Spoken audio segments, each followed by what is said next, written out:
চুঙাজানত আৰক্ষীৰ বিৰুদ্ধে প্ৰতিবাদ সাব্যস্ত কৰা হৈছে। প্ৰতিবাদত নামিল শতাধিক পুৰুষ, মহিলা আৰু বয়োজ্যেষ্ঠ লোক।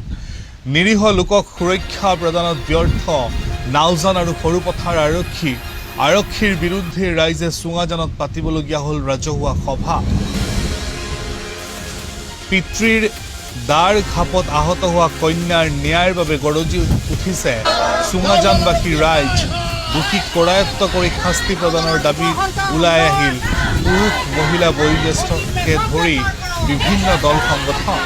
উল্লেখ্য যে ৮ দিনৰ পূৰ্বে পিতৃয়ে চোকা অস্ত্ৰৰে ঘপিয়াইছিল দুগৰাকীকৈ নিজ কন্যাক। চুঙাজান ২ নং মৰাজান গাঁৱত সংঘটিত হৈছিল এই ঘটনা। চোকা অস্ত্ৰৰে দুজনী জীয়ৰী অনন্য মেচ আৰু প্ৰিয়াংশী মেচক ঘপিয়াই পলায়ন কৰিছিল পাষাণ পিতৃৰ প্ৰদীপ মেচে। পিতৃৰ দাৰ আক্ৰমণত গুৰুতৰভাৱে আঘাতপ্ৰাপ্ত হৈ দুগৰাকী কন্যা চিকিৎসালয়ত চিকিৎসাধীন হৈ আছিল। আঘাতপ্ৰাপ্ত দুয়োগৰাকী কন্যা, এগৰাকী গোলাঘাট জাতীয় মহাবিদ্যালয়ৰ দ্বাদশ শ্ৰেণীৰ ছাত্ৰী আৰু আনগৰাকী অঞ্জলি বৰবৰা মেমৰিয়েল একাডেমীৰ একাদশ শ্ৰেণীৰ ছাত্ৰী।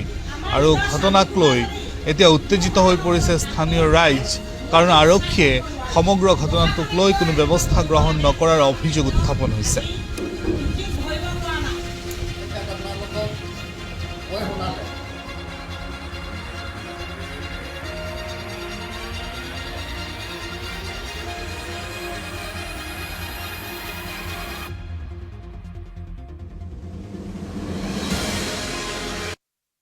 দুই নং মৰাজানত দুগৰাকী ছাত্ৰীক দেউতাকে ঘপিওৱা আজি প্ৰায় ৮ দিন হ'ল। ৮ দিনে ধনশিৰি মহকুমা প্ৰশাসনে সেই কালপিতটোক কৰায়ত্ব কৰিব পৰা নাই। দুৰ্ভাগ্যজনক এই বিষয়টো। আমি সেই চুঙাজানবাসী ৰাইজ একত্ৰিত হৈ বিভিন্ন দল সংগঠন, চুঙাজানৰ জ্যেষ্ঠ নাগৰিক আৰু চুঙাজান এই মহিলাসকল একত্ৰিত হৈ আমি আজি ৰাজহুৱা সভা আহ্বান কৰিলোঁ।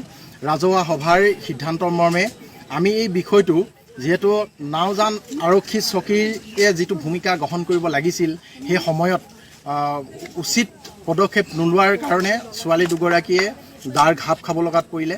সেই সন্দৰ্ভত আৰু আজি ৮ দিন হ'ল কালপিতটোক কৰায়ত্ব কৰিব নোৱাৰাৰ এই বিফলতাটো আমি জনাবৰ কাৰণে জিলা উপায়ুক্ত মহোদয় আৰু আমি গোলাঘাট জিলাৰ আৰক্ষী অধীক্ষক ডাঙৰীয়াক আমি অৱগত কৰিবৰ কাৰণে এই ৰাজহুৱা সভাৰ যোগেদি প্ৰস্তাৱ আমি গ্ৰহণ কৰিছোঁ।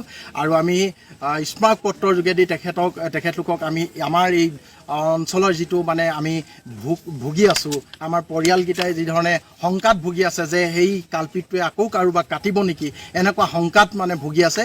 এই শংকাৰ পৰা মুক্ত কৰিবৰ কাৰণে আমি আৰক্ষী বিষয়া গোলাঘাটৰ তেখেতৰ পৰা আমি এটা নিৰাপত্তা আমি বিচাৰিম, আৰু সেইকাৰণে অহা কালিলৈ আমি মেমৰিনাম আমি জিলা উপায়ুক্ত আৰু আৰক্ষী অধীক্ষকক আমি প্ৰদান কৰিম।